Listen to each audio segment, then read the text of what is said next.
Hola, muy buenas tardes para todos. Es hora de empezar un nuevo GeoTraining. Muchas gracias por aceptar nuestra invitación. De verdad, el día de hoy estoy en compañía de Luisa Suárez. Mi nombre, Rodrigo Hernández, bogotano, ingeniero civil. ¿Cómo estás, Luisa? Hola, Rodrigo. Muy buenas tardes. Muy buenas tardes a todos. ¿Cómo estás, Rodrigo? Pues muy bien, muchas gracias. Esperamos que todos nuestros invitados también se encuentren muy bien. Queremos darles la bienvenida a este geotraining de contenedores de geotextil, protecciones y estructuras hidráulicas resilientes al cambio climático. El día de hoy hemos preparado una presentación con registros fotográficos, videos, información que no está en los libros. Tendremos la invitación más adelante, la participación de la ingeniera Janet Encina desde Perú. Así que esperamos que esta presentación sea del agrado y del interés de todos ustedes. Tardará aproximadamente 1 hora. Así que, Luisa, ¿qué te parece si entregamos las recomendaciones para tener en cuenta a lo largo de nuestra presentación? Claro que sí, Rodrigo. Recordarles a todos los participantes que tenemos un chat y la idea es que ustedes ahí puedan dejarnos todos sus comentarios, sus preguntas y sus inquietudes. Al final del GeoTraining vamos a estar respondiendo algunas de sus preguntas. Si no alcanzamos a responderlas, por favor, agradecemos nos dejen todos sus contactos y a vuelta de correo vamos a estarlas respondiendo. Entonces, ¿qué te parece, Rodrigo, si nos cuentas en qué va a consistir la agenda de nuestro GeoTraining? Muy bien, vamos con la agenda. Vamos a tocar inicialmente el tema de la problemática ambiental, pues soportado en ella surge esta nueva solución que queremos presentar el día de hoy. Luego pasaremos a tocar el tema de soluciones tradicionales. Haremos un rápido repaso a las soluciones tradicionales porque analizando sus debilidades, incluso algunas limitaciones, surge el desarrollo de esta nueva solución. Paso seguido ya entraremos en materia. En el punto 3 hablaremos de qué son los contenedores de geotextil y en el paso 4 y 5 ya los mencionaremos. Haremos una descripción básica de los geobags y los geobox, aclarando que esta presentación estará más enfocada en la solución geobox. Paso seguido hablaremos o daremos un contexto rápido acerca de las aplicaciones de la tecnología para las cuales los geobags y los geobox funcionan muy bien. En la última etapa de nuestra presentación presentaremos 2 casos, 2 proyectos elegidos especialmente porque en uno de ellos mostraremos una técnica de instalación para geobox diferente a la que mostraremos en el segundo proyecto. Y finalizaremos, acompáñennos hasta el final, por favor, porque mostraremos los valores agregados de esta tecnología con números aterrizados de proyectos reales. Así que, Luisa, si te parece, iniciemos con la problemática ambiental. Adelante. Claro que sí, Rodrigo. Entonces, para hablar acerca de la problemática ambiental, quiero empezar contándoles que para nuestra organización, para Orbia Wavin, nuestro propósito es impulsar la vida alrededor del mundo. Y esta es una declaración pública. Esta imagen que ustedes ven allí es una imagen que está en nuestra página web. No es una imagen que nosotros hayamos creado para esta presentación. Realmente es una promesa que nos hacemos absolutamente todos los colaboradores que trabajamos en esta organización, y es que las soluciones que nosotros suministramos están dirigidas a cuidar la vida y a cuidar nuestro planeta. Para nosotros, en nuestra organización, uno de los drivers más importantes que nosotros trabajamos es actuar por nuestro planeta. Y esto es algo que nos compete absolutamente a todos porque todos vivimos en él.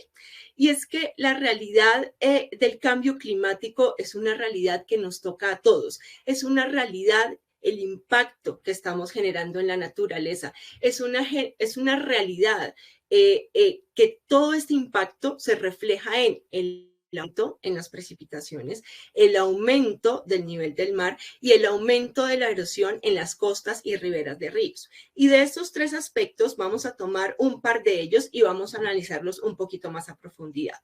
El primero del que vamos a hablar es las precipitaciones. Entonces, para que tengamos unos números en la cabeza y veamos que esta problemática nos duele absolutamente a todos y en todos los aspectos, no solamente en el ambiental, que es del que estamos hablando ahorita, sino el social y también el económico, quiero que veamos dos casos. El primer caso es este que se presentó en Colombia, al norte de nuestro país, en el Atlántico, en el 2012, y fue la rotura del canal del dique. Este desastre dejó 120.000 damnificados, 35.000 hectáreas de cultivo completamente destruidas y solucionar o intervenir este desastre le costó al país 3.5 billones de pesos, algo cercano a los 1.000 millones de dólares, una cifra bastante grande. Y el otro caso que les queremos traer es un caso que ocurrió en el 2017 en nuestro país vecino, en el Perú, donde las inundaciones que se causaron allí en el norte del Perú también trajeron unos desastres que implicaron que el país tuviera que utilizar 7.000 millones de dólares para atender este desastre. También una cifra bastante grande. Esto en cuanto a precipitaciones. El otro factor del que hablábamos al inicio era la erosión. Y con la erosión vienen los sedimentos. Y los sedimentos son digamos que es un ítem que afecta silenciosamente los cuerpos de agua. Y los afecta silenciosamente porque ayudan y favorecen las inundaciones. Entonces, los sedimentos lo que hacen es que reducen la profundidad de la lámina de agua en los cuerpos de agua, afectando y generando problemas de navegación en los ríos, en los mares, y esto favorece las inundaciones. Entonces, eso que ustedes ven allí es una foto del río más grande y más importante en nuestro país, en Colombia, que es el río Magdalena. En un estudio que se realizó en el año 2002, ya hace 20 años, hace un montón de tiempo, se encontró que 172 millones de toneladas al año son los sedimentos que transporta el río Magdalena. Y esta cifra fue en 2002. 20 años después, les aseguro que esta cifra es mucho mayor, tristemente mucho mayor. Estas 172 toneladas que transporta el río Magdalena de sedimentos, la mitad se componen por una erosión natural y la otra mitad es una erosión acelerada, que se entiende acelerada porque es un componente debido a la acción humana por deforestación, construcción y minería. Entonces, claramente los sedimentos son un problema ambiental y son un problema ambiental bastante complicado. ¿Y por qué quiero que, digamos, que cerremos la problemática ambiental con los sedimentos? Porque si bien los sedimentos son un problema ambiental bastante complejo, en las soluciones que hoy Rodrigo, Janet y yo les vamos a hablar, los sedimentos se pueden convertir en un insumo y pueden pasar de ser un problema a ser parte de la solución. Entonces, ahora los voy a dejar con Rodrigo para que les hablemos algo de las soluciones tradicionales, esas soluciones que nosotros los ingenieros hemos venido utilizando durante muchos años, que nos han funcionado supremamente bien, a veces con algunos problemas, así como ese teléfono que ustedes ven ahí, yo creo que muchos de nosotros los utilizamos. ¿Funcionan? Claro que funcionan, pero hoy en día tenemos este celular que hacemos así, y inmediatamente nos comunica y no tenemos que pasar 7 veces el dedito por el disco, ¿no? Entonces, vamos a conocer esas soluciones tradicionales que hemos manejado, pero pues vamos a conocer cómo podríamos mejorar eso. Entonces, Rodrigo, te los dejo, te los entrego para que nos cuentes un poco de las soluciones tradicionales. Claro que sí, muchas gracias. Es necesario hablar de las soluciones tradicionales en esta presentación, así que hagamos un repaso muy rápido de ellas. Hablemos primero de los sobredimensionamientos de las soluciones tradicionales. Es el caso, por ejemplo, del enrocado, en el que el espesor de protección en algunos casos es mayor al diseñado, lo que se traduce en mayores costos, o en algunos casos es menor al diseñado, lo que podría impactar contra la funcionalidad. ¿No es cierto? Veamos un segundo veamos una segunda limitación de las soluciones convencionales. Nos referimos a la baja capacidad para resistir las deformaciones de algunas de ellas, como por ejemplo las losas de concreto prefabricadas. Pueden ver en esta fotografía cómo la deformación del suelo de soporte de la solución genera algunos espacios y vacíos que van a permitir al agua ingresar y por ello, o eso puede generar la pérdida de soporte de la misma solución y de hecho disminuir la vida útil de la misma. Veamos una tercera. Hablamos de los altos costos de construcción. Tomamos otro ejemplo, como los prefabricados tridimensionales, los tetrápodos y hexápodos conocidos por ustedes. Para este tipo de soluciones o construir este tipo de soluciones implica primero formaletas metálicas para la fundida. Segundo, para la elaboración de ese concreto requerimos la explotación de materiales incluido su transporte. Tercero, los equipos pesados para el izado y posicionamiento de estos elementos, todo en conjunto traducido en altos costos de construcción. Veamos una cuarta, que será la dependencia del material de lleno, y es el caso típico de la solución con gaviones, pues allí dependemos principalmente, o quien gobierna el precio de esta solución será la distancia en la cual hallaremos la piedra para llenar las canastas, lo cual será definitivo para hacer viable o no económicamente el proyecto. Veamos una quinta, y hablamos o nos referimos de los bajos rendimientos de construcción. Soluciones como el tablestacado metálico o sintético, que se ven muy bien, por supuesto, han funcionado muy bien, tienen una limitación, por ejemplo, para aquellas obras que se necesitan construir de emergencias o muy rápidamente. El peso o incluso el proceso constructivo usado para su instalación hace muy lentos o muy bajos los rendimientos de obra. Y veamos una quinta en nuestro recorrido y hablamos de las altas emisiones de dióxido de carbono, de CO2. Cuando usamos, por ejemplo, materiales granulares para construir plataformas de soporte o de cimentación, pues estamos incluyendo tiempo de máquinas durante la explotación y también durante la instalación. Eso se traduce en emisiones, en altas emisiones de CO2. Allí las 6 debilidades que hemos identificado sobre las cuales nos apoyamos para el desarrollo de la solución que queremos presentarles el día de hoy.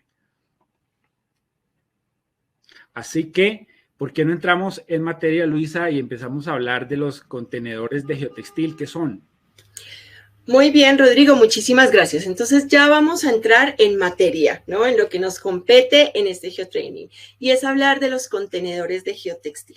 Entonces, los contenedores de geotextil son elementos flexibles fabricados a partir de geotextiles tejidos. Los geotextiles tejidos pueden estar hechos en diferentes polímeros. Hemos trabajado el polipropileno, poliéster o la combinación de ambos, y pueden ser también fabricados en diferentes tipos de resistencias de geotextil que se ajustan pues a los requerimientos de los proyectos. Estos elementos flexibles o estos contenedores pueden ser llenados con material de sitio. Ese es uno de los grandes valores agregados de esta tecnología y lo vamos a estar hablando a lo largo de todo el geotraining. Y la idea es poder utilizar material de sitio, material de corte, de préstamo, ojalá también los materiales que tenemos de sedimentos en los cuerpos de agua, que lo hablábamos ahorita en la parte ambiental. Ojalá pudiéramos utilizar esos materiales. Si no, también podemos utilizar materiales de cantera. Y estas aplicaciones son utilizadas, o estas soluciones son utilizadas en aplicaciones de control de erosión, riberas de ríos, barreras de protección y otro tipo de aplicaciones que ahora más adelante vamos a entrar a hablar en profundidad de ellos. Acá, en los contenedores de geotextil, tenemos dos componentes importantes.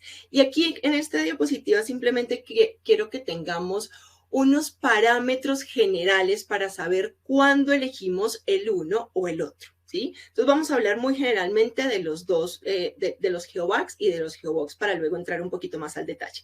Los geobags son elementos que se pueden izar. Ustedes ven ahí una foto de un geobag, es un elemento que tiene unas reatas, son estas correas blancas que ustedes ven allí, y desde ahí se pueden coger y se pueden izar. Entonces son elementos izables y se pueden izar una o varias veces, ahorita también vamos a hablar de eso, mientras que los geobox son elementos, son contenedores grandes, de gran tamaño, de gran volumen, y por ese gran tamaño y gran volumen no son izables. Los geobags son de dimensiones fijas, normalmente cubican 1 metro cúbico, mientras que los geobox son de dimensiones variables. Nosotros podemos variar el largo, el ancho y la altura y las podemos ajustar y confeccionar de acuerdo a los requerimientos que tengan los proyectos en los que ustedes están. Y por último, la instalación de los geobags es una instalación a precisión. ¿Qué quiere decir esto? Que si nosotros instalamos un geobag en un punto y decimos, no, ahí no debería ir el geobag, simplemente lo podemos volver a izar y lo ponemos en el lugar en el que corresponde. Con el geobox no podemos hacer esto, porque el geobox es un elemento supremamente robusto que una vez lleno el geobox, ahí quedó, ¿no? No lo podemos mover. Entonces, el geobox, a diferencia del geobags, tiene dos tipos de instalación, in situ o por lanzado. Esas son, a grandes modos, las diferencias entre los dos elementos, pero ya vamos a entrar a hablar de cada uno de ellos. El primero, que yo lo llamo el hermano menor, es el geobag. Entonces, el geobag, esta es la ficha técnica del geobag, como lo nombrábamos ahorita, tiene unas dimensiones fijas, ¿no? Entonces, la base del geobag es de 94 centímetros por 94 centímetros, un cuadrado, y su altura puede ser de 100 centímetros de alto o de 115 centímetros de alto. Eso nos ubica más o menos 1 metro cúbico. Esas son las dimensiones del geobag. Podemos fabricarlo en dos tipos de geotextil, T2400 y TR4000. El T2400 permite uno, máximo 2 izados, y el TR4000 permite algunos izados más. Importante, la resistencia a la tensión del textil para estos elementos. Como son elementos que al ser izados, la tela, todo el cuerpo de la tela tiene que resistir el momento del izado porque la tela va a estar sometida a tensión, y también al lado de la reata, ¿sí? También va a estar sometido a esfuerzos. El textil tiene que tener una resistencia determinada. Y otro parámetro importante que entra a jugar dentro del textil a escoger es la permeabilidad. Los geobags, al igual que los geobox, y ahorita lo vamos a hablar también, son contenedores que contienen una masa de suelo. Y esa masa de suelo debe estar en condición, pues, lo más drenada posible para evitar, obviamente, sobrepresiones, sobrepresión de poros. Entonces, la idea es que la tela, el textil, sea capaz, si el suelo que entra, digamos que está saturado, el textil sea capaz de evacuar esa agua lo más pronto posible. Entonces, la permeabilidad es una característica en los geotextiles que se utilicen en estas soluciones, en los geobags y los geobox, que entra a cobrar una importancia bien alta. Importante, lo que habíamos hablado hace un rato, el izaje. Los geobags se pueden izar. Y eso nos da una versatilidad altísima y nos permite también unos rendimientos en obra muy altos. Importante, algo que les voy a decir acá. La forma correcta de izar los geobags es utilizando unas eslingas, que es esa que yo les pongo ahí en ese circulito rojo, que debe tener al menos una resistencia de 5 toneladas. Las eslingas y los ganchos que se utilicen para hacer todo ese acoplamiento debe tener al menos una resistencia de 5 toneladas. ¿Qué no se permite?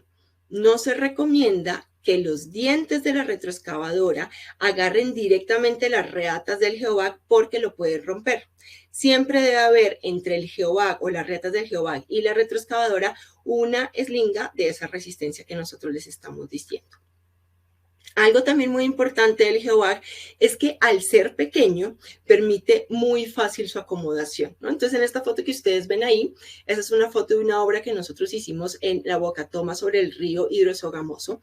Entonces el geobag se permite acomodar muy fácilmente entre los espacios que hay entre tubería y tubería. Esas son las tuberías de la captación de la Boca Toma, y el geobag se acomoda perfectamente, y con estos geobags se conformó la boca toma para luego con un flexocreto terminar toda la obra y construir la boca toma. Entonces, el GeoBack permite una acomodación muy práctica y muy versátil. Por último, el material de lleno. Como les hemos dicho, ideal poder usar material de corte, material de préstamo, ¿no? El material que tenemos en el sitio, pero si no lo tenemos, si no tenemos un material de fácil consecución, bueno, pues también podemos utilizar arena, podemos utilizar material granular seleccionado, afirmado, base granular o subbase granular. Importante, evitar sobretamaños. El GeoBack, como es un elemento pequeño, ¿sí? Es de 1 metro cúbico, sobre tamaños vamos a entender tamaños mayores a 2 pulgadas. Esos materiales debemos evitarlos. Y también debemos evitar materiales que sean filosos o puntiagudos que puedan romper el geotextil. Evitar lanzamientos bruscos del material que puedan dañar el geotextil en el momento del llenado y una deficiente acomodación del material. Entonces, la idea es que el material con el que llenemos el GeoBack quede muy bien acomodado en la bolsa para que la bolsa quede pues bien formadita y se vea muy bien. Eso en cuanto a el GeoBack. Ahora vamos a hablar del hermano mayor, que es el GeoBox, estos grandes contenedores de geotextil. El GeoBox, a diferencia del GeoBack, se puede confeccionar en diferentes tipos de geotextil. En geotextiles de polipropileno, de poliéster o la combinación de ambos, que si ustedes han estado en otros geotraining que hemos dado, son los geotextiles HF. Importante también la resistencia a la tensión de estos geotextiles, aunque los GeoBox son elementos que no se van a izar. Igualmente es muy importante que la resistencia del geotextil sea alta porque igual son elementos que van a contener grandes volúmenes de suelo. Y la permeabilidad, por lo que hablábamos ahorita. La idea es que el suelo que esté dentro de este tipo de soluciones, pues digamos, el agua pueda salir a través del geotextil y el suelo que esté dentro pues no esté en condición saturada.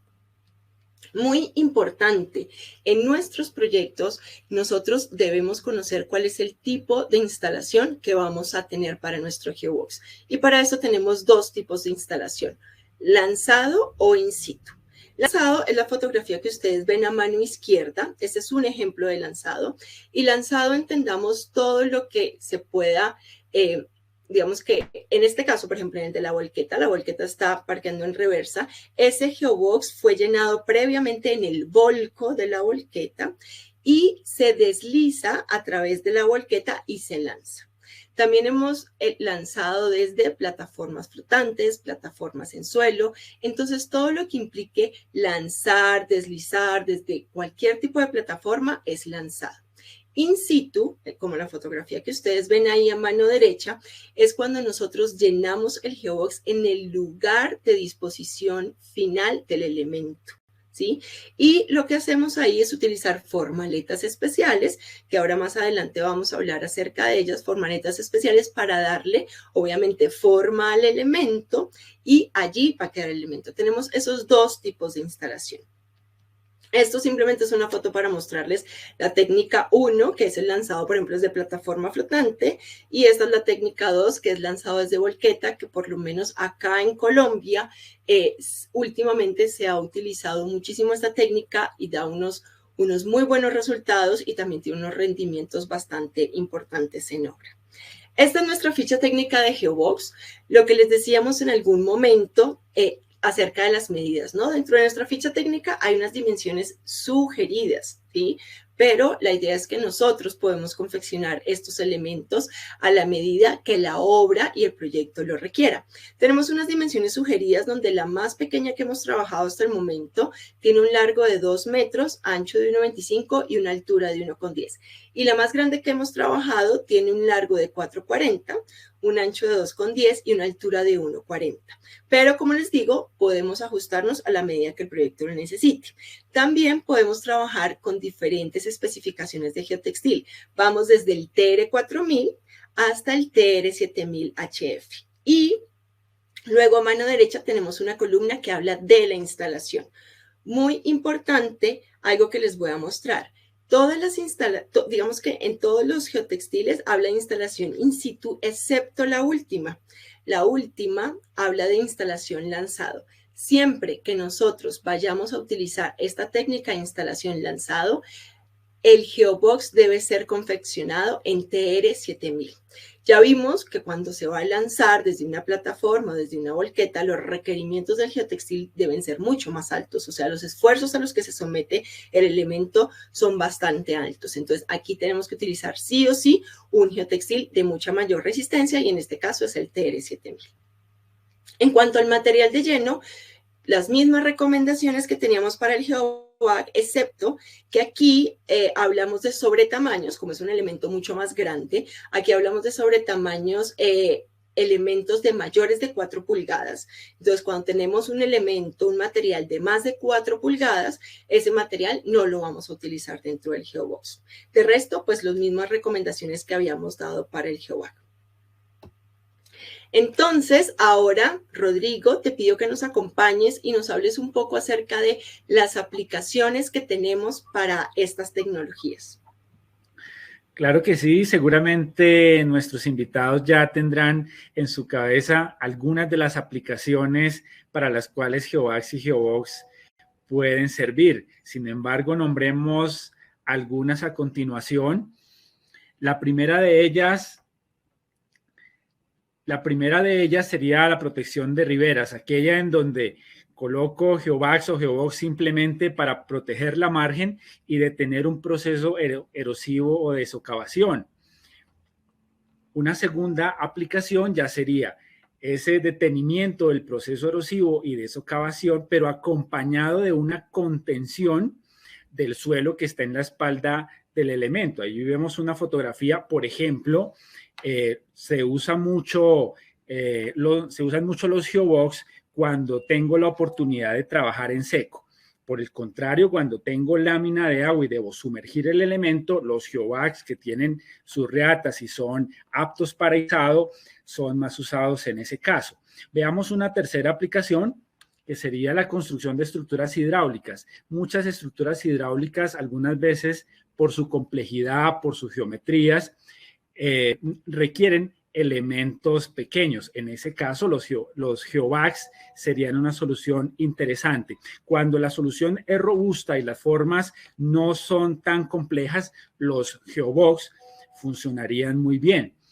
Veamos una cuarta, por ejemplo, los rellenos y plataformas de trabajo. En muchos casos tenemos suelos de bajas capacidades portantes, bajo soporte, así que soluciones como los GeoVax o los GeoBox que confinan el material de sitio, por ejemplo, me podrían aumentar la capacidad de soporte de ese suelo. Y veamos una más y nos referimos a los diques o jarillones.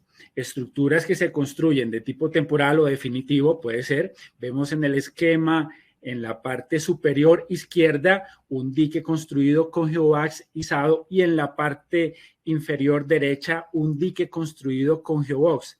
Vean ustedes cómo la excavadora avanza sobre este jarillón de GeoBox. A su paso debe tener una capa de material en la parte de abajo para que la oruga no afecte el contenedor, pero de esa manera puede avanzar e ir colocando GeoBox en la parte de adelante del recién instalado, ¿no es cierto? Tenemos esas aplicaciones, les repito, seguramente ustedes han usado esta solución o tendrán ya en su cabeza algunas soluciones adicionales, pero no olvidemos la siguiente recomendación. Este tipo de soluciones deben ser protegidas por efectos como el vandalismo o el intemperismo. Y en ese caso podríamos usar, por ejemplo, mantos para control de erosión. Los ven en la fotografía, aquellos mantos que se colocan por encima de la protección para dar una mayor vida útil, incluso para generar vegetación. Podríamos incluso poner material del sitio con el mismo que hemos llenado los contenedores, lo podemos acomodar encima para protegerlos. Unas soluciones un poco más elaboradas sería la colocación de una geocelda o incluso la colocación de un flexocreto, aquellas formaletas con espesores de 10 a 15 centímetros de concreto o de mortero fluido, mejor, para generar una protección un poco más fuerte ante impactos de acuerdo a lo que el diseñador, el consultor requiera, ¿no es cierto? este sería el resumen de las aplicaciones o el contexto que queríamos dar para las aplicaciones en esta presentación. Y por supuesto sus comentarios estarán allí en donde nos ayuden o nos indiquen otras aplicaciones para que nosotros podamos tener en cuenta y evaluarlas. Y ahora sí, entremos a los casos de éxito. Si te parece, Luisa, ¿no es cierto? Vamos a mostrarles los dos casos de éxito, dos proyectos en los que hemos usado Geobox. En el primero de ellos queremos mostrar la instalación de Geobox in situ, es decir, cero lanzado, colocamos formaleta, colocamos el contenedor y allí mismo llenado. Y para ello, ¿qué te parece si vamos al departamento de Lambayeque, muy cerca de la ciudad de Chiclayo, en Perú? Y quiero dar la bienvenida a nuestra compañera ingeniera Janet Encina. Hola, Janet. Hola, Rodrigo, ¿cómo estás? Hola, Rodrigo, hola, Luisa, ¿cómo están? Agradezco la invitación, buen día con todos. Sí, les saludo desde Perú, soy Janet Encina, ingeniera del equipo técnico y comercial PAFCO. Y sí, hoy queremos compartir uno de nuestros proyectos súper orgullosos. Es un proyecto exitoso ubicado en nuestro paradisíaco Chiclayo, Lambayeque, pero con un escenario muy retador para nosotros los ingenieros. Entre enero y marzo del 2017, justo nuestra zona norte del Perú se vio muy afectada por un fenómeno del Niño. Si están conectados los peruanos, saben a quién me refiero. Este fenómeno realmente afectó muchísimas personas, casi 2 millones de personas. Familias perdieron casas, ingresos, se afectó la ganadería, la agricultura, el turismo, la infraestructura, en realidad originando muchas desgracias como damnificados, afectados, casi 5.000 viviendas colapsadas. No solo eso, sino afectó la comunicación, nuestras carreteras principales, nuestros puentes, caminos, nos quedamos sin transmisión eléctrica, afectó el sistema de desagüe, ¿no? Y la actividad principal de nuestra zona del norte, que es agrícola, para el consumo interno y para la obtención de productos de todo nuestro país. Y este es el distrito que presentaron en todo lo largo del Valle del Río y Motupe. Fueron las zonas más críticas donde vemos la foto que hubo mucho desborde. Ante todos estos antecedentes que les doy a conocer, entidades principales como el INGEMET brindó recomendaciones para poder rediseñar con nuevos anchos de caudal. Se tenía que elevar la altura de los muros de encauzamientos del Río de la Leche para controlar todos estos desbordes por reboses de todos esos nuevos caudales extraordinarios que no lo habíamos visto hace muchos años. Se tuvo que ampliar la longitud de cobertura de todas estas defensas ribereñas, tanto márgenes aguas arriba y aguas abajo del puente.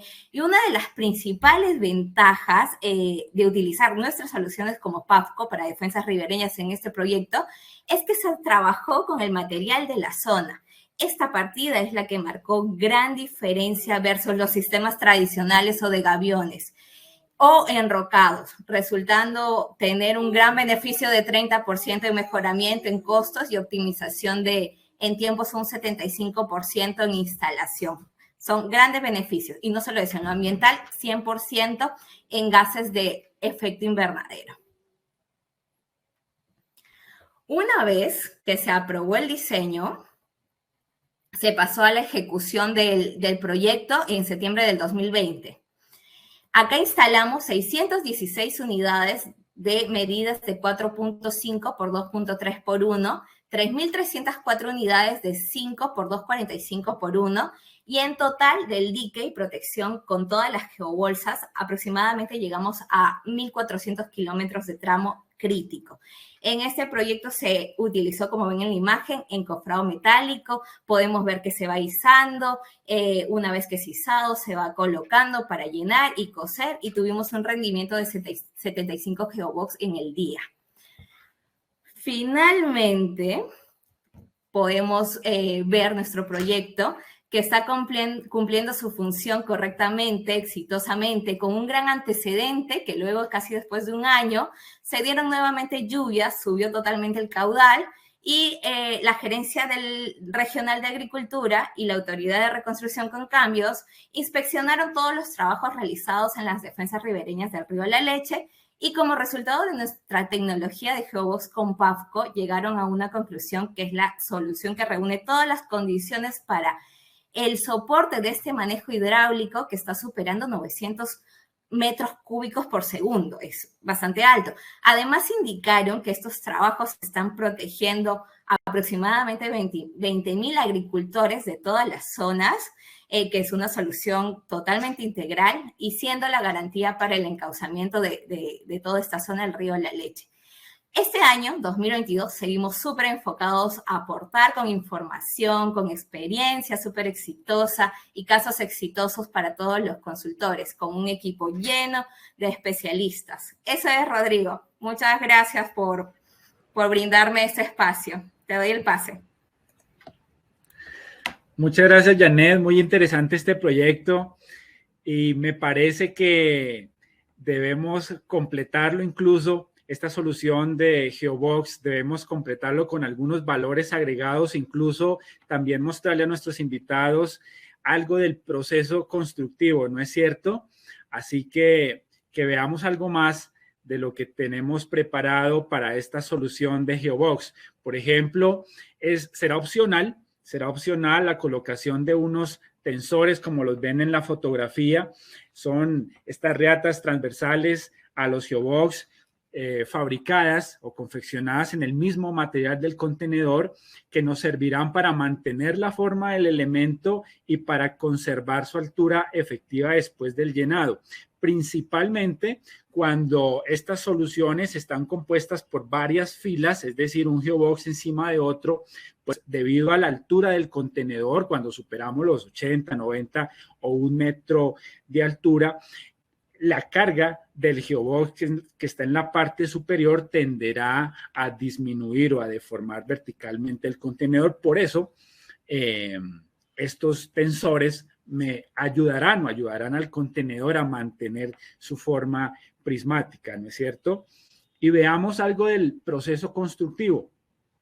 Empecemos hablando de la formaleta para estos Geobox colocados in situ por ahora. Por ahora nada de lanzado. In situ podemos usar formaletas metálicas como lo ven en la fotografía.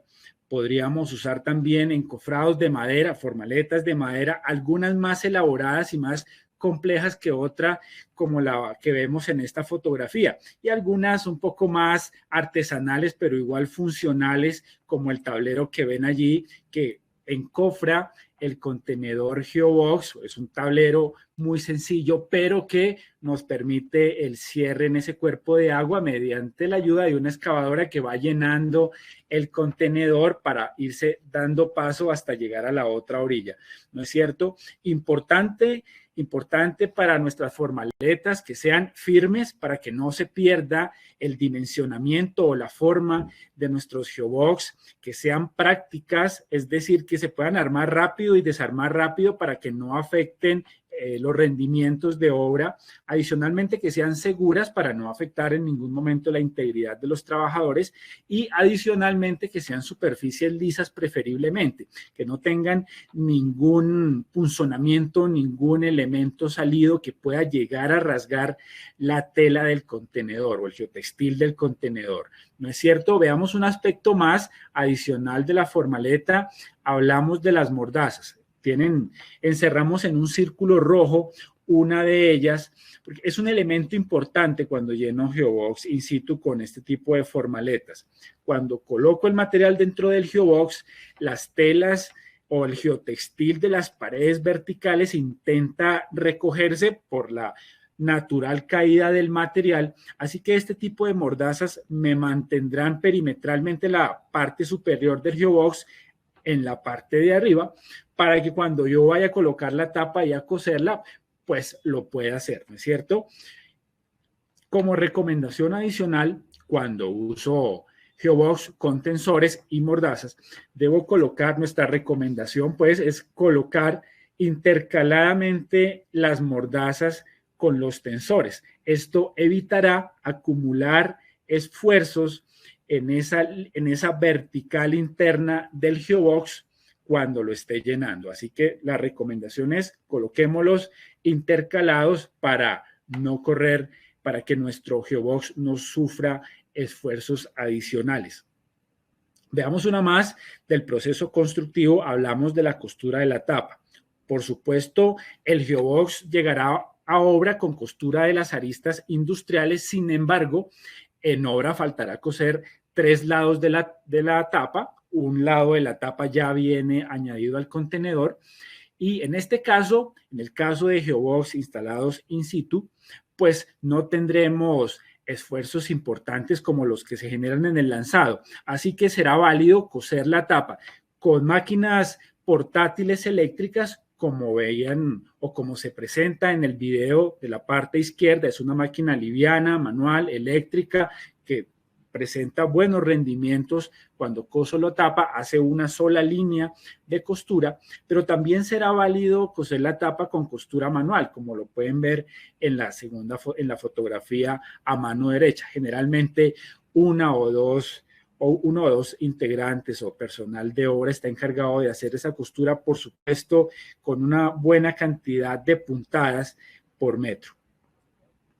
Veamos un aspecto más en cuanto a la formaleta. Si uso formaleta metálica, pues son elementos de gran peso. Por eso, muchos constructores han elegido colocar unos ganchos en las 4 esquinas de las formaletas para que, con cables de acero, por ejemplo, y con la ayuda de las máquinas, una vez lleno el geobox, puedan retirar esta formaleta, como lo podemos ver en la siguiente fotografía. Allí están los cables de acero izando la formaleta metálica, pero adicionalmente también lo podremos hacer con reatas de tela de alta resistencia, como lo vemos en esta fotografía, ¿no es cierto? Así tendremos una muy buena presentación de los geobox una vez llenos y una vez totalmente cosidos en el perímetro de la tapa. Por ahora, hasta allí el proyecto que nos mostraba los geobox instalados in situ, pero me parece más interesante aún ver un proyecto con geobox lanzados. Así que, ¿qué te parece, Luisa, si vamos a la parte alta de Colombia sobre el río Magdalena para ver una protección con geobox lanzados?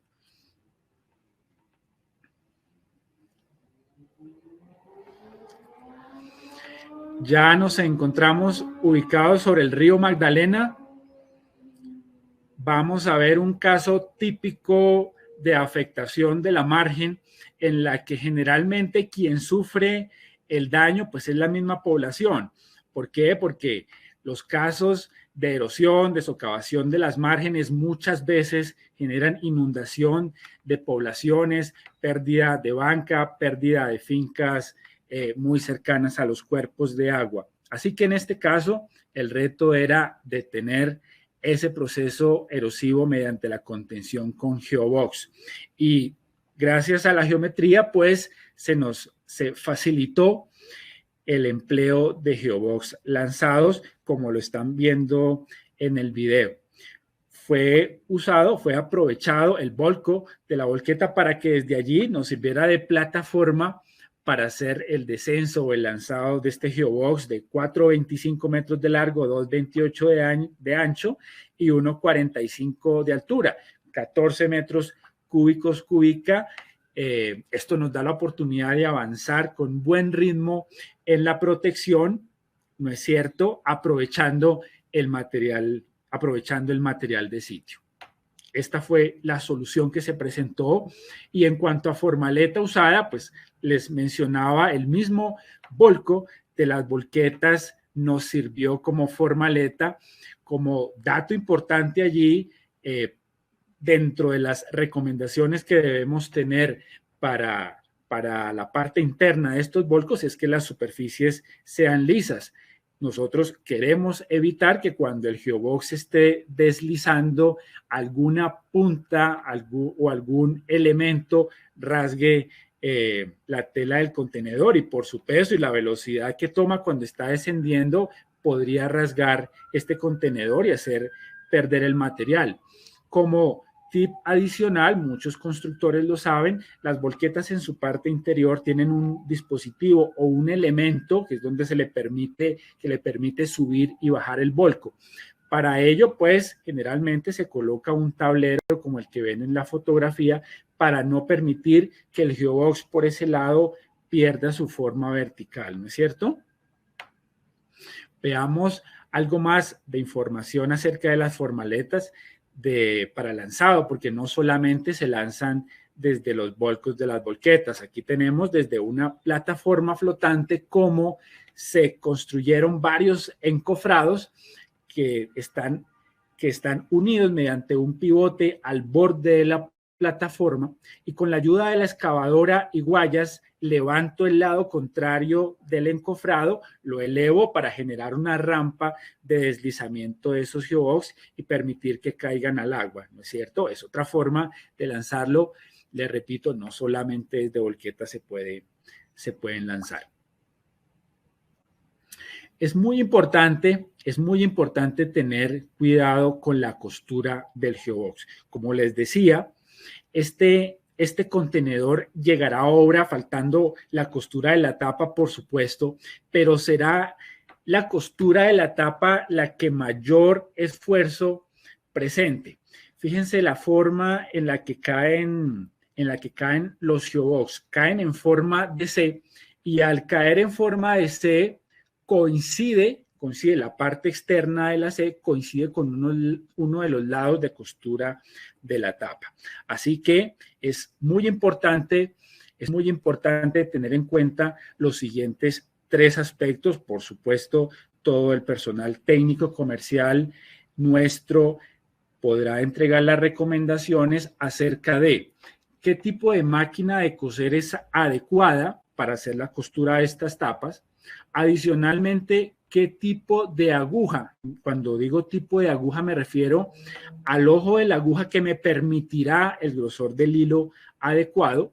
Y adicionalmente, ¿qué tipo de hilo será el adecuado para que cuando el geobox caiga y golpee el suelo, pues la costura o el hilo resista y no permita que se descosan las aristas? Por supuesto, el desarrollo o los estudios que se hicieron les pueden garantizar que el geobox caerá en perfectas condiciones si se hace o teniendo en cuenta las 3 recomendaciones que acabamos de dar. Esta es una fotografía desde aire en donde muestra 2 volcos ya en etapa de costura de estas tapas casi listos para ser lanzados, ¿cierto? Me gustaría mostrarles entonces este video de una máquina de coser eléctrica portátil en donde mostramos cómo rápidamente se hacen las costuras de la tapa en todo su perímetro. Como ven, es una máquina que presenta muy buenos rendimientos y recomendamos que sea una doble costura la que se haga en la tapa. Muy bien, y así tendremos el resultado de aproximadamente 1 kilómetro de protección mediante el lanzado de geobox. Allí pueden ver cómo van quedando escalonados estos geobox muy bien ubicados, pues relativamente para hacer una protección muy rápida de esta margen. ¿No es cierto, Luisa? Porque ahora hemos llegado a la parte final de nuestra presentación. Aquí vienen los valores agregados de esta tecnología. Entonces, aterricemos números. Luisa, ¿qué te parece? Entremos a este postre final de la presentación. Muchísimas gracias, Rodrigo. Y bueno, como dice Rodri, ya llegamos al final de esta presentación y aquí les voy a pedir a todos que estén súper concentrados. Me voy a poner un poco geek, digo yo, un poco muchos números, muchos datos, y por eso les digo, me voy a poner las gafas y les voy a decir que si ustedes usan gafas, pues también pónganselas, porque necesito que puedan ver esto muy detalladamente. Entonces, cuando hablamos de valores agregados de estas soluciones, el valor agregado principal definitivamente es poder utilizar los materiales que tenemos disponibles en la obra, que tenemos cerca, los materiales de sitio, materiales de préstamo, materiales de corte, ojalá también incluso lo que hablábamos en algún momento, los materiales que son los sedimentos de los ríos, ojalá podamos utilizar esto, sin transportar materiales largas distancias, sin pasivos ambientales mineros, que finalmente esto nos deja unos impactos ambientales altísimos y también unos sobrecostos altísimos. Entonces, este sería el valor agregado principal. Casi que aquí podríamos terminar el postre, ¿no? Pero quiero disgregar un poquito más esto y quiero contarles cómo este, que es el valor agregado principal de los contenedores de geotextil, de los geobags y de los geobox, cómo impactan fuertemente en dos aspectos más, y es el aspecto ambiental y el aspecto de costos, y aquí es donde vamos a echar un poquito de numeritos y los necesito muy concentrados a todos. Lo primero es vamos a ver el menor impacto ambiental. Y para esto vamos a traer un ejemplo de uno de los proyectos de los cuales habló Rodrigo y Janet, y vamos a hacer un ejemplo numérico, ¿vale? Entonces, en uno de esos proyectos se utilizaron geobox como tecnología, pero ¿qué hubiera pasado si hubiéramos utilizado enrocado? Si hubiéramos utilizado enrocado y hubiéramos transportado, hubiéramos hecho esa protección de 2.000 metros cúbicos de protección con enrocado, hubiéramos necesitado 2.000 metros cúbicos de piedra. 2.000 metros cúbicos de piedra, hubiéramos necesitado 145 volquetas para transportar esos 2.000 metros cúbicos de piedra, porque más o menos a una volqueta le caben 14, 16 metros cúbicos, más o menos. Ese sería el número de volquetas que necesitaríamos. Mientras que para los geobox necesitaríamos 145 geobox para llegar a los mismos 2.000 metros cúbicos de protección, porque recuerden que trabajamos con unos geobox en uno de los proyectos que cubicaban 14 metros cúbicos cada uno. Y esos 145 geobox empacaditos, como salen de la planta de Pafco, si yo los transportara en una volqueta, me cabrían esos 145 en una volqueta. Hago una aclaración. Yo no transporto los geobox en una volqueta, yo transporto los geobox en un camión, en donde de hecho me caben 250 o 500, o en una mula, donde me caben 1.000, ¿no? Los voy a poner a transportar en una volqueta para el ejemplo y para que hablemos en igualdad de condiciones, pero de hecho acá yo estoy en desventaja, porque yo puedo transportar esto en una mula donde me caben 1.000, pero lo voy a transportar en una volqueta solamente para que hablemos en términos de volquetas, ¿listo? Entonces, ambas soluciones me están ofreciendo, digamos que la misma protección contra la erosión, ¿sí? 2.000 metros cúbicos de protección contra la erosión. Ahora, vamos a mirar esto en temas de impacto ambiental. En el enrocado, esos 2.000 metros cúbicos de piedra, en ese proyecto teníamos que traerlos de una cantera. Esa cantera estaba a 60 kilómetros de distancia. Hay un dato bien interesante que les voy a compartir acá y es un dato aproximado, y es que una volqueta emite 1.5 kilogramos de CO2 por cada 10 kilómetros recorridos. Esto quiere decir que 145 volquetas viajando 60 kilómetros en total emiten 1.305 kilogramos de CO2. ¿Listo? Tengamos ese dato ahí guardado.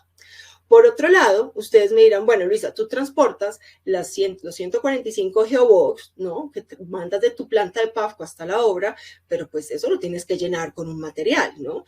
Claro, el material con el que llenamos estos geobox era un material que estaba a 5 kilómetros de distancia.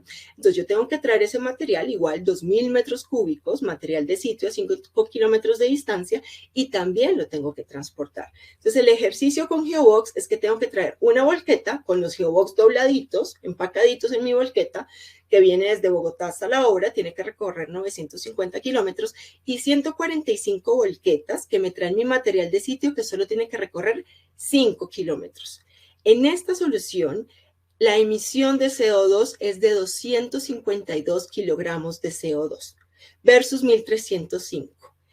La diferencia es de un 80%, menos de CO2. Y eso que el análisis que estamos haciendo acá es simplemente el CO2 en el transporte, solo en el transporte.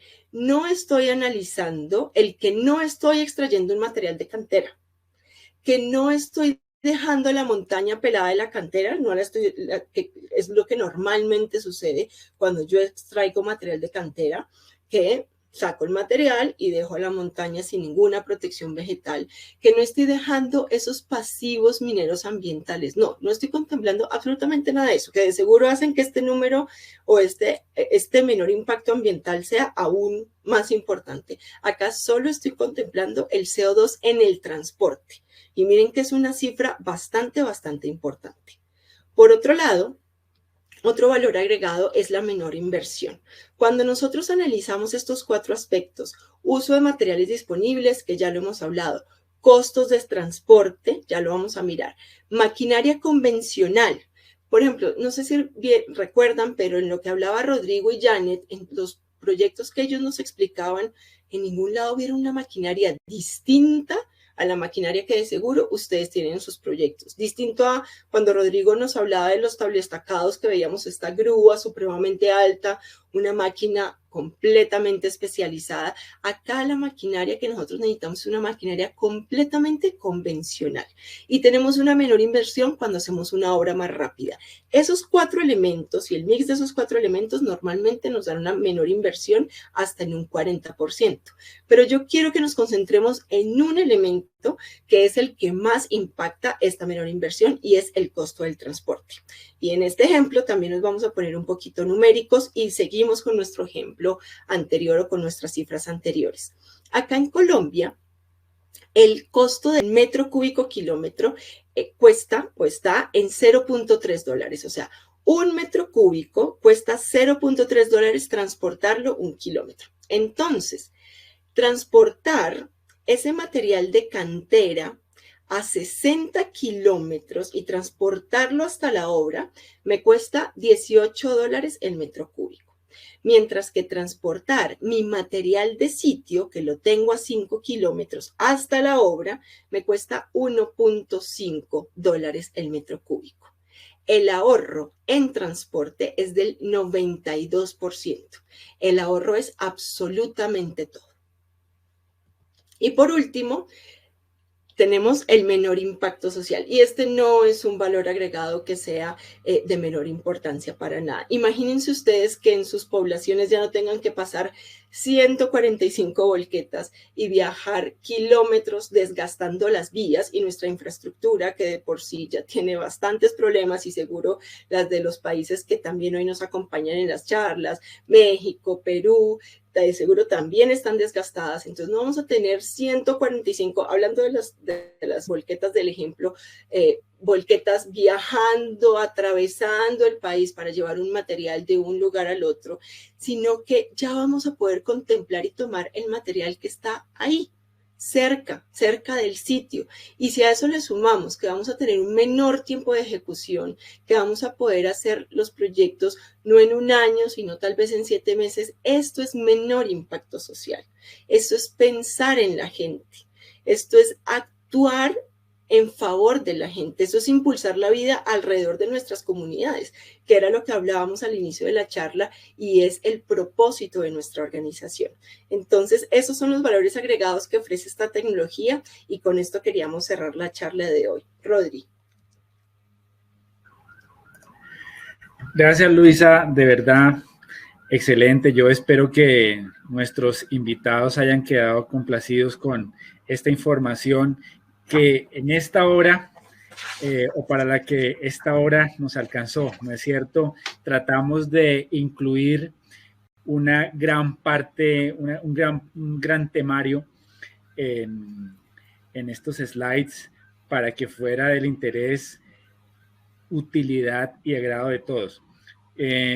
No sé qué te parece, creo que tenemos tal vez un par de minutos para 1 o 2 preguntas. Seguramente las que se nos queden por fuera, las que no nos dé el tiempo para contestar, pues tenemos sus correos electrónicos, ya que a través de ellos se inscribieron a la presentación, ¿no es cierto? Y por correo electrónico todo nuestro equipo las terminará de contestar. Contestemos 2. Dale, no sé. Rodrigo, si quieres déjame, a ver, miremos una acá.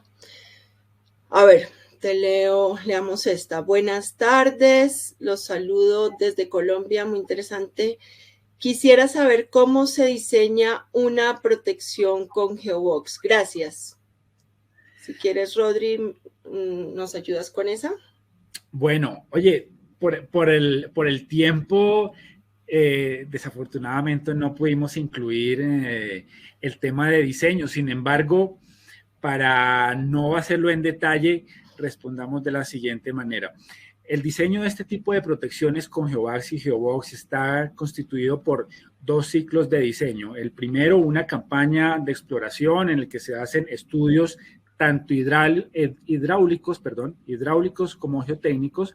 Allí también se incluye la toma de una topografía y una batimetría, porque en este tipo de soluciones las profundidades del cuerpo de agua en donde se van a colocar los contenedores, pues juega un papel muy importante. Una vez se hacen estos estudios y se hacen estas topografías y estas batimetrías, ya luego para la implantación de la solución, pues se tendrán en cuenta adicionalmente análisis geotécnicos, como por ejemplo el chequeo de factores de seguridad ante deslizamiento, ante volcamiento, capacidad portante y asentamiento.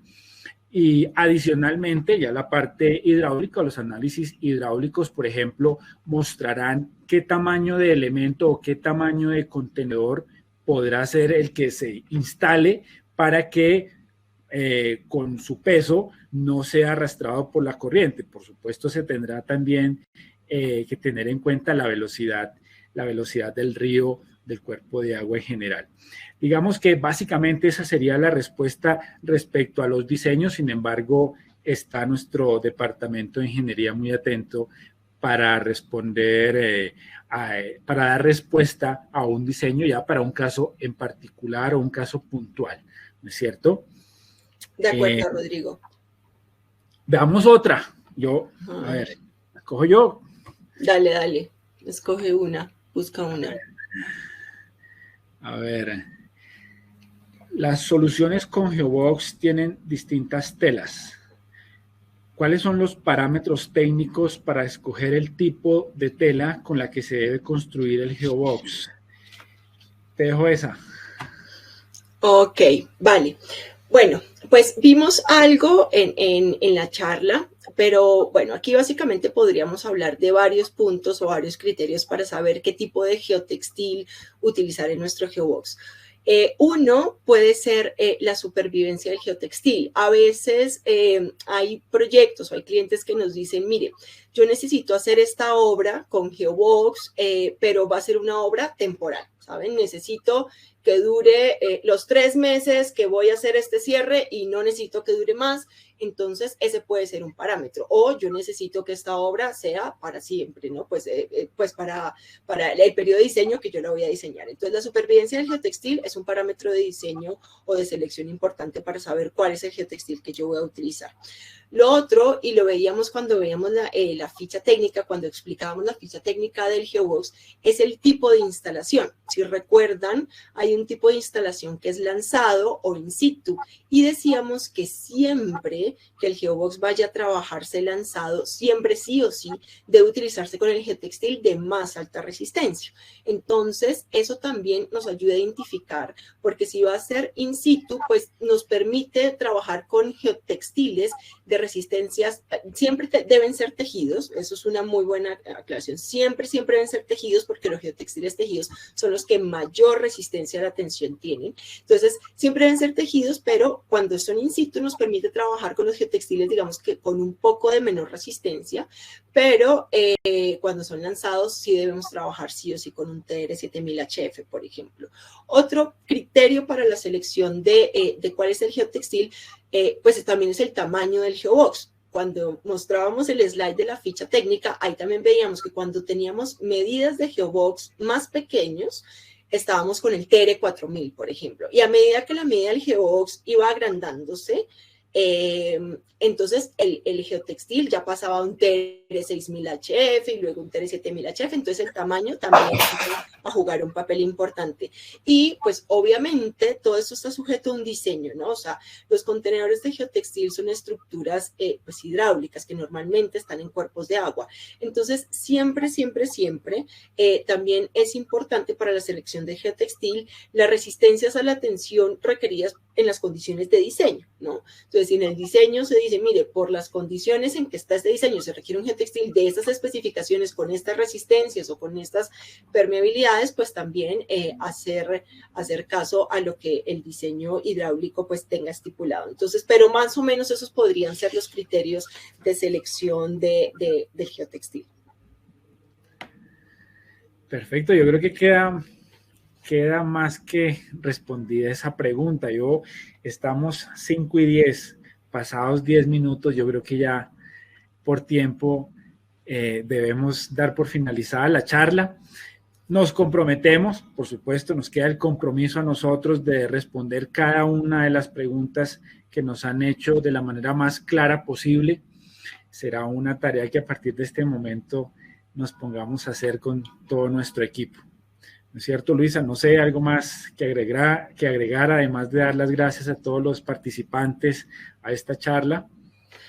No, Rodrigo, muchísimas gracias a todos por su tiempo. Sepan que hay todo un equipo técnico y comercial en cada una de sus ciudades, de sus países. Háganos, por favor, llegar sus requerimientos. Cuéntenos un poco de sus proyectos. Ahorita en el chat también veíamos casos que decían, oiga, tengo un proyecto, esto que me están mostrando como que me está abriendo los ojos, tal vez esta solución me pueda ayudar a. Entonces, pues, contáctenos, ¿no? Contacten a sus asesores, cuéntenle sus proyectos, que este tipo de soluciones es muy versátil, lo hemos trabajado un montón y de seguro los podemos acompañar en sus proyectos. Entonces, invitarlos a que sigan en contacto con nosotros. Y ya, muchísimas gracias. Muchas gracias a todos y que tengan un buen final de tarde. Gracias, hasta luego.